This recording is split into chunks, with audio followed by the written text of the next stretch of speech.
Buenas tardes a todos y todas. En conmemoración al Día del Patrimonio Cultural, les damos la bienvenida al primer seminario histórico Patrimonio Cultural en Ñuble, organizado por el Colegio Altazor, Centro de Educación para Jóvenes y Adultos de Chillán, el cual busca integrar a la comunidad, realzando el valor de lo que ha sido parte importante en la historia de nuestra localidad y que muchas veces ha sido invisibilizado. Nuestra segunda ponencia se basará en los significados religiosos ocultos en la cotidianidad de Chillán, que tiene como objetivo explicar la simbología religiosa y mostrar los significados de algunas estructuras que han sido parte de nuestro día a día, como la Catedral de Chillán y la Nimita del finado Raimundo, otorgándoles una explicación histórico-religiosa. Con ustedes, Gabriela Lagos Medina, licenciada en Educación de la Universidad del Biobío.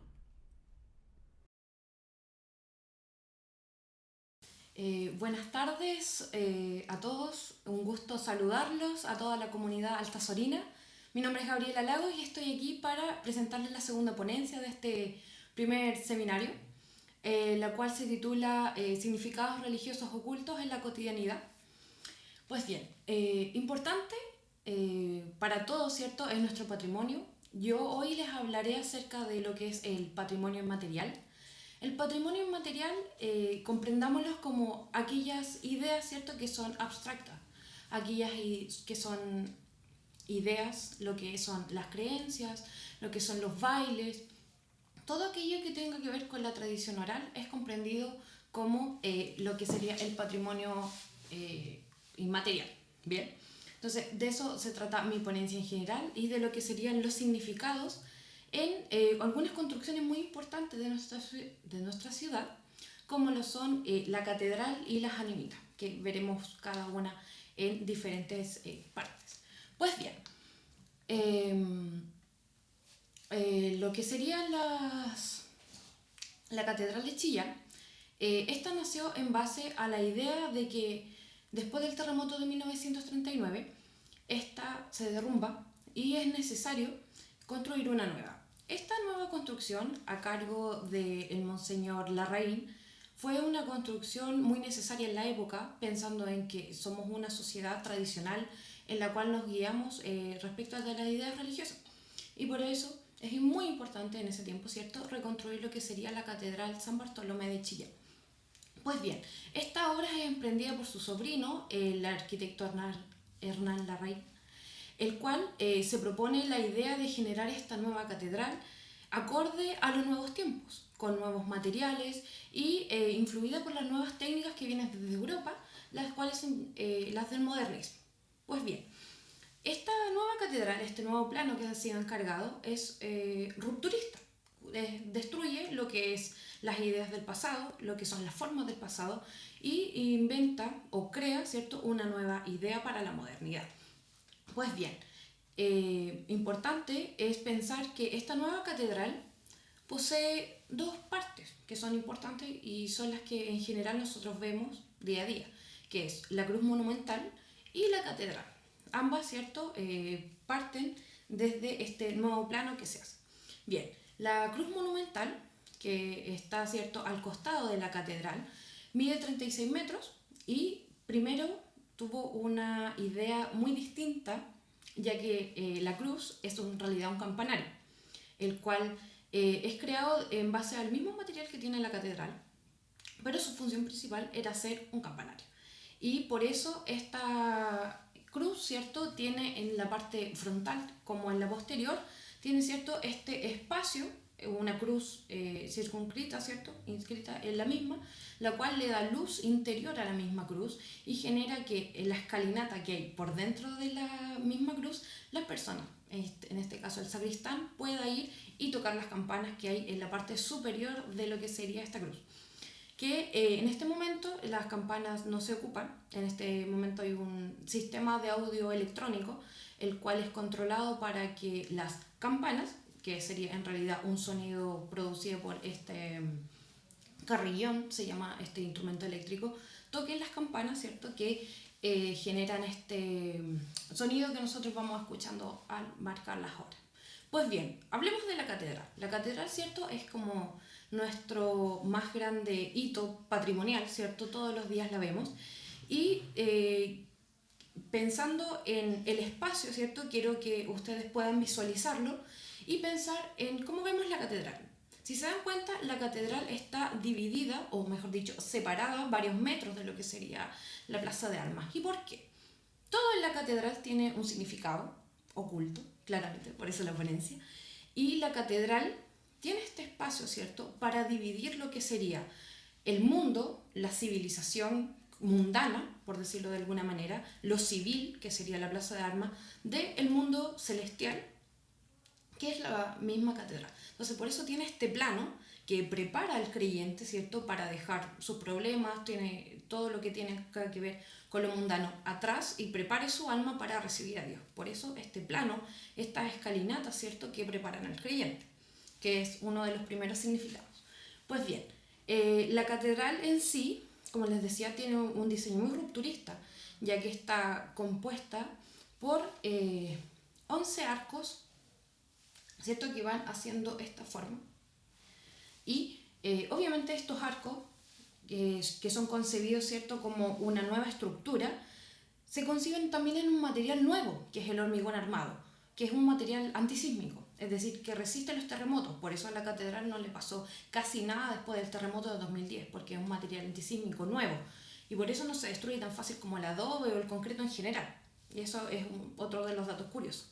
Además, el revestimiento de la catedral, lo que serían los arcos, los nervios, están hechos de cobre. Por eso, si uno puede ver la catedral desde el lado y tiene ese revestimiento verde, por decirlo de alguna manera, es que ese revestimiento está hecho de cobre. Pues bien, el diseño este rupturista que yo les comentaba de la catedral está concebido bajo la idea de que ya no hay más columnas, ya no hay más capillas interiores, ya no hay mucho elemento que decora la catedral, sino que se trata de hacer un lugar funcional, un lugar que sea estético, sobrio, esbelto, básicamente, esa es la idea. Entonces, ¿por qué la forma de la catedral? Ya vemos los arcos, que es lo más importante, que tienen forma de parábola, ¿cierto? Que es esta figura que se parece a la U, pero tiene un simbolismo cristiano muy profundo, que es el que tiene que ver cuando las personas oramos. La catedral básicamente es una oración, ya que la idea, ¿cierto?, de lo que serían los arcos es simbolizar las manos del creyente cuando ora. Entonces, si ustedes pueden ver, ¿cierto?, estas son mis manos y así se ven los mismos arcos de la catedral. Esta es la forma de la catedral, este es el gran simbolismo. Es ser una oración, ¿cierto?, para levantar Chillán después de lo que sería el terremoto. Pues bien, ese es otro de los grandes simbolismos que tiene la catedral. La catedral está hecha toda en base a estos grandes simbolismos cristianos, ¿cierto? Y tampoco es mi idea que ustedes piensen que yo estoy hablando aquí del cristianismo porque es lo mejor. No, en realidad yo estoy hablando aquí de lo que les decía yo del tema cultural, ¿cierto? De los significados religiosos, porque todo está impregnado de nuestra cultura. Pues bien, todos estos elementos importantes que tiene la catedral, ¿cierto?, de estos espacios, también se reflejan en lo que son los materiales que se ocupan en la catedral, que se busca utilizar materiales que sean profundos, en el sentido de ser muy puros, tanto así como ocupar el cobre, como les comentaba, ocupar el cristal, ocupar el granito, ya que también casi toda la decoración es hecha de granito. Y pues bien, hay una imagen muy bonita de la catedral que sale iluminada por toda la luz que es natural, ya que la catedral se ilumina principalmente de lo que sería luz natural.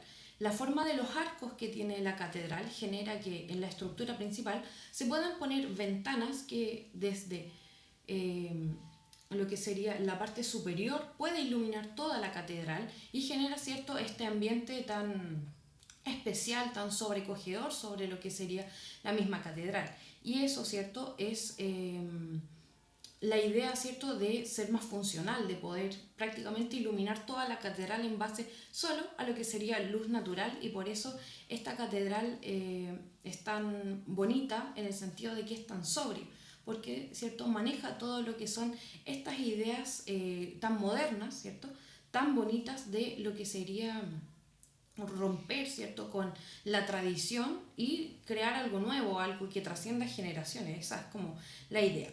Y finalmente hablarles de lo que sería el mural principal, que es otra de las partes que uno siempre ve mucho de la catedral, el cual es un mural de el artista Alejandro Rubio, el cual también trata acerca de varios simbolismos, ya que vemos, si ustedes lo pueden ver, y en la imagen también lo presento, tiene imágenes de lo que sería el Evangelio, hablando de lo que sería, ¿cierto?, el nacimiento, lo que sería también la salvación, la pasión y la resurrección que sale en la parte superior.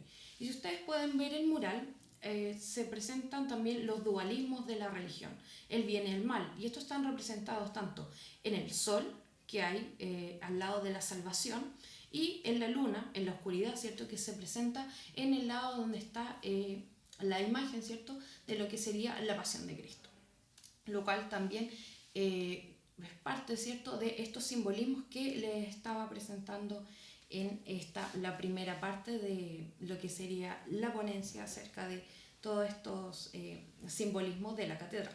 Pues bien, la segunda parte de esta ponencia trata acerca de lo que son las animitas. Bien, las animitas son parte también de nuestra tradición, de una parte de nuestra religiosidad como personas, que es muy importante, ya que en todas las creencias, en todas las religiones, se presenta lo que es una parte, la religiosidad oficial, que es aquella que se nos enseña a todos los creyentes, a todos los cristianos, ¿cierto?, que es ir el domingo a iglesia, orar, ¿cierto?, hacer penitencia, pagar tu diezmo. Pero por otra parte, y la más importante y la cual yo me enfoco, es la vivencia del creyente. Cómo el creyente vive la religión y cómo la expresa, porque la expresa de manera muy distinta, sin que haya divisiones sociales, sin que haya divisiones de sexo, sin que haya divisiones de edad. Las creencias en general, cuando son una herencia cultural, se viven de una manera muy distinta, y eso es lo bonito, ¿cierto?, que tiene la cultura, y lo que quiero resaltar al hablarles esta segunda parte acerca de lo que son las animitas. Pues bien, las animitas, espero que todas las hayan visto y que generalmente las vemos en nuestro día a día, cuando vamos paseando, cuando vamos caminando, cuando vamos en la ruta, en ruta hacia un viaje. La vemos comúnmente a la orilla de las carreteras, ¿cierto?, como estas pequeñas casitas que van adornando la carretera, y que uno se podría preguntar, oye, ¿y por qué aparecen estas casitas? ¿Qué significan y por qué están ahí en realidad? Si la gente, los difuntos, están, ¿cierto?, en un cementerio. ¿Qué quieren decir? ¿Cierto? Pues bien, las animitas, y en este contexto hablando cierto acerca de lo que son nuestras creencias, tienen que ver mucho cómo el pueblo expresa sus creencias, y esto es lo que les hablé en la primera parte acerca de una religiosidad popular que es muy distinta a la oficial, ¿cierto? Una cultura que se asocia a la muerte, ya que nosotros tenemos muy interiorizada la idea de que debemos honrar a nuestros muertos, tanto al hacerles misa, como se dice coloquialmente, al venerar sus tumbas, al arreglar también sus tumbas, al ir a visitarlos, ¿cierto? Todos tenemos esta idea, ¿cierto?, de una cultura hacia la muerte, que ha estado presente en todas las religiones del mundo principalmente. Pues bien, la creencia principal que une a esta idea de las animitas, que la aterriza, ¿cierto?, es la creencia en la que los muertos, ¿cierto?, son intermediarios entre un mundo divino y el mundo terrenal, ¿cierto? Esa es la idea de las animitas, cómo nos conectan, cómo son mediadores, ¿cierto?, de lo divino a un nivel mucho más fácil de lo que sería acudir a un santo o acudir al mismo Dios. Entonces, vamos a tomar ese punto un poquito más adelante, pero eso es más o menos como el contexto el cual yo les quiero dar para que ustedes entiendan de por qué las animitas, ¿cierto? Principalmente las animitas se generan o se construyen, ¿cierto?, donde ha fallecido una persona de manera trágica. Estas casitas se van construyendo, ¿cierto?, en los lugares generalmente donde hay un accidente. Entonces nosotros en muchas rutas como en la ruta del camino hacia Yungay o la ruta hacia Copicura, podemos ver, ¿cierto?, en las orillas de las carreteras, muchas de estas casitas que van simbolizando los lugares donde va falleciendo gente. Entonces, primero podríamos tomar casi a las animitas como un elemento visual, ¿cierto?, que marca donde ha habido o ocurrido muchos accidentes. Entonces, para tenerlo en cuenta cuando las veamos, porque si aparecen muchas animitas quiere decir también que la ruta ha sido peligrosa y que mucha gente ha muerto ahí, ¿bien? Entonces, estas animitas, ¿cierto?, que han sido muy importantes, y aquí en Chillán hay una muy importante, que es la animita del finadito Raimundo, que está en la Panamericana, y inserto también en la diapositiva fotos acerca de la animita de Raimundo, que es muy famosa aquí en Chillán, tiene muchos creyentes. La animita de Raimundo también es muy importante a nivel nacional y cuenta, ¿cierto?, acerca de la historia, una historia también que ha sido un mito y que es parte de un mito, ¿cierto?, y dentro de Chillán, ya que Raimundo Venegas era un comerciante el cual venía hacia Chillán a comprar lo que serían sus alimentos, todo lo que él vendía. Y él fue asaltado y falleció en el lugar donde hoy está su animita. La persona que lo asaltó, para que no revelara su identidad, lo mató en vez de dejarlo vivo, claro, y por un testigo, ¿cierto?, esta historia fue traspasada y nosotros la podemos conocer. Pero en realidad hay muchos mitos acerca de quién fue esta persona. Esta es como la versión oficial, pero hay otras, incluso diría que 2 o 3 versiones, que la segunda es otra también que he escuchado mucho, de que Raimundo Venegas fue un maleante, un malhechor, ¿cierto? Y que en la casa de este personaje los carabineros lo encuentran y lo matan donde está ya la animita, en la Panamericana Superior, o sea, en la Panamericana Norte. Perdón. Pues bien, como les comentaba, este fenómeno de las animitas es parte, ¿cierto?, de nuestra religiosidad y habla acerca de las condiciones de la muerte de una persona. Pero estas condiciones de muerte, como les decía, son parte también de un mito que se va generalizando, que va siendo parte de toda una tradición oral que se forma en base a las animitas, ya que se ven ellas, ¿cierto?, como el descanso de una persona que ha sido arrebatado trágicamente de su vida y ha quedado su alma ahí dando vueltas.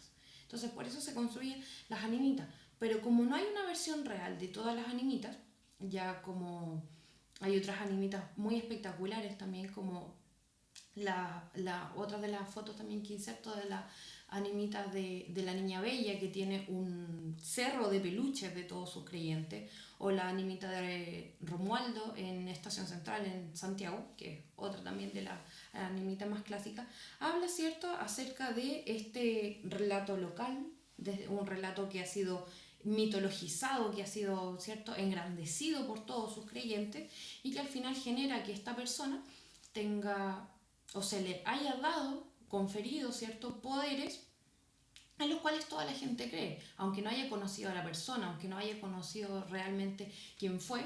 Muchos de sus creyentes, ¿cierto?, van y piden estas coloquialmente llamadas mandas, y claramente van a dejárselas. Y es así como va creciendo, ¿cierto?, lo que sería la animita, y se va generando toda esta arquitectura religiosa en torno a la animita y todo lo que significa, que es muy importante, como les iba comentando. Pues bien, las animitas en sí, las animitas que son milagrosas, de las que les voy contando, ¿cierto?, tienen muy pegada a ellos, ¿cierto?, esta idea primero del mito, de la tradición oral, y segundo, de que es una creencia que está muy vinculada a la historia de las personas, cómo las personas creemos, cómo las personas sentimos que una tercera persona, ¿cierto?, es decir, la animita, nos puede llevar, ¿cierto?, a que nuestra súplica, nuestro deseo sea cumplido, ¿cierto?, en base a pedir esta manda, como les comentaba. Es importante pensar que en realidad esto no es nada oficial, no es nada que digamos, oh, me enseñaron en la catedral, en la catequesis, en todo lo que sea, acerca de la creencia de las animitas. No, en general uno cree en las animitas por un tema de oralidad, de que me enseñó mi abuelo, de que me enseñó mi tío, de que yo creo en las animitas. Y por eso es un patrimonio inmaterial, porque es algo, ¿cierto?, que nace desde nuestra propia cultura, de nuestras propias ideas, ¿cierto?, acerca de lo que serían los intermediarios, ¿cierto?, en lo que sería todas estas creencias, ¿cierto?, todo lo que conlleva a esta cultura de la muerte que es muy importante. Pues bien, el prestigio de la animita, lo que lleva a ser una animita normal, las comunes y corrientes que vemos en cualquier parte, a una animita milagrosa, tiene que ver con su reputación, su fama de milagrosa. Pues bien, esto se construye. Esto se le llama en términos históricos lo que es la historicidad, lo que tiene que ver con el significado de las cosas y cómo en el tiempo va cambiando este significado y se le va sumando nuevos significados. Así, una persona le puede contar a su vecino que hizo una manda y que esta animita se la cumplió, y así se va sumando otro creyente, otro creyente, otro creyente. Entonces, por eso las animitas milagrosas están construidas por la gente, por la creencia de la gente, y pasan a ser una especie, ¿cierto?, de intermediario válido. Y eso es lo que quiero rescatar de las animitas, que cuando hablamos del culto a las animitas, uno, es parte de nuestro patrimonio cultural inmaterial, y dos, que su culto hasta el siglo XXI es un culto que ha llevado mucha gente que todavía cree en ella, ¿cierto? Que vemos todavía cuando pasamos por estos lugares velas, cuando vemos placas que dicen gracias por el favor, cuando vemos flores, cuando vemos, ¿cierto? Muchos otros elementos en estos lugares. Quiere decir que todavía estas creencias muy populares, muy nuestras, siguen vivas. Y esto es porque la práctica en sí, la creencia de las animitas es una creencia que se vincula mucho al fervor religioso del siglo XXI, en el sentido de que es muy pragmático. ¿Por qué? Porque en general el culto a las animitas no necesita de nada. Tú no necesitas ir a la iglesia, no necesitas pagar un diezmo, no necesitas levantarte a las 10 para llegar a misa, no necesitas nada. Solamente necesitas tu fe y vincularte con la animita para que ésta te pueda cumplir la manda. Por eso es esta idea de un símbolo del significado que uno le da a la animita para que uno pueda vincularse con esta. Entonces la gente en general puede hacer una manda y pagarla cuando quiere, y puede llevar el presente que crea necesario, el que él haya ofrecido, ¿cierto? Por eso estas ideas de rescatar la animita, o que hasta ahora se rescata, porque como les comentaba, es una creencia muy pragmática, es una creencia que se adapta a tu género, que se adapta tanto a tu edad, básicamente a tu nivel sociocultural también, porque solamente se necesita eso.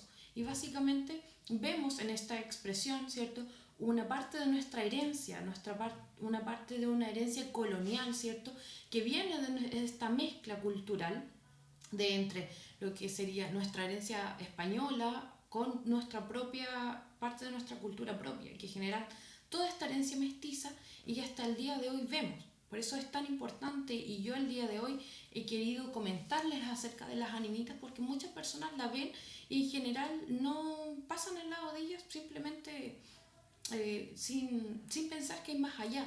Pero eso significa que hasta el día de hoy, ¿cierto?, se mantiene en nuestra mente, en nuestra cultura, una creencia que viene desde hace mucho tiempo y que la gente lo sigue sintiendo propia, la sigue sintiendo viva. Por eso hasta el día de hoy vemos todavía que se van construyendo nuevas animitas, y que estas animitas, ¿cierto?, van generando o van teniendo un significado cada vez más profundo a medida, ¿cierto?, de que este nuevo cristianismo del siglo XXI tiene que ir transformándose a medida, ¿cierto?, de que también las personas van cambiando.